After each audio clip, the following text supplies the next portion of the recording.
சின்ன முயல் சிக்கு. ஒரு அழகான காடில் ஒரு சின்ன முயல் இருந்தது. அவனுடைய பெயர் சிக்கு. சிக்கு எப்போதும் ஒரு விஷயத்தை நினைத்து கொண்டே இருப்பான். காட்டிலே இனிமையான கேரட் எது? ஒரு காலை சிக்கு சொன்னான், இன்று நான் அந்த மிட்டாய் மாதிரி கேரட்டை கண்டுபிடிக்க போறேன்.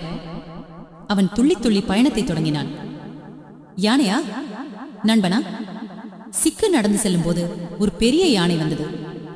யானை கேட்டது, ஹலோ சின்ன நண்பா, எங்க போறே? எனக்கு இனிமையான கேரட் தேவை. யானை சிரித்து சொன்னது, பெரிய விஷயம் போல் இருக்கிறது, ஆனால் உனக்கு உதவி வேண்டும் என்றால் கேள். சிக்கு நன்றி சொல்லி பயணத்தை தொடர்ந்தான். எபிசோட் 2. மெதுவான ஆமை.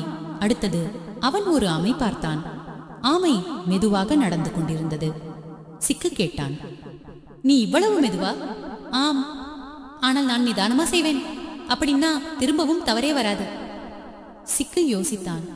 அட, நிதானமா செய்வது நல்லது. அவன் சிரித்து ஆமையிடம் பை சொன்னான். குரங்கு காமெடி. அவன் போகும்போது ஒரு குரங்கு மரத்தில் துள்ளி கொண்டிருந்தது. ஹே ஹா ஹி ஹி. என்ன சிக்கு? சிக்கு சொன்னான், எனக்கு இனிப்பு கேரட் தேவை. அப்படியா, நான் சிரிப்ப கொடுக்கிறேன். அவன் ஃபனி ஃபேஸஸ் செய்தான். சிக்கு சிரித்து சிரித்து வயிறு வலி வந்தது. அவன் நினைத்தான், சிரிப்பு வாழ்க்கைக்கு முக்கியம். தி ஸ்வீட் கேரட். கடைசியில் சிக்கு ஒரு அழகான தோட்டத்தை கண்டான். அங்க ஒரு பெரிய சிவப்பு ஜொலிக்கும் கேரட். சிக்கு அதை சாப்பிட்டான். ஆஹா, இதுதான் இனிமையான கேரட். அவன் துள்ளி ஓடி அனைவரிடமும் பகிர்ந்தான். எல்லாருக்கும் கேரட் கொடுத்தான். அவர்கள் எல்லோரும் சேர்ந்து பிக்னிக் செய்தார்கள். பாடம்: நல்ல நண்பர்கள், நிதானம், சிரிப்பு வாழ்க்கையை இனிமையாக்கும்.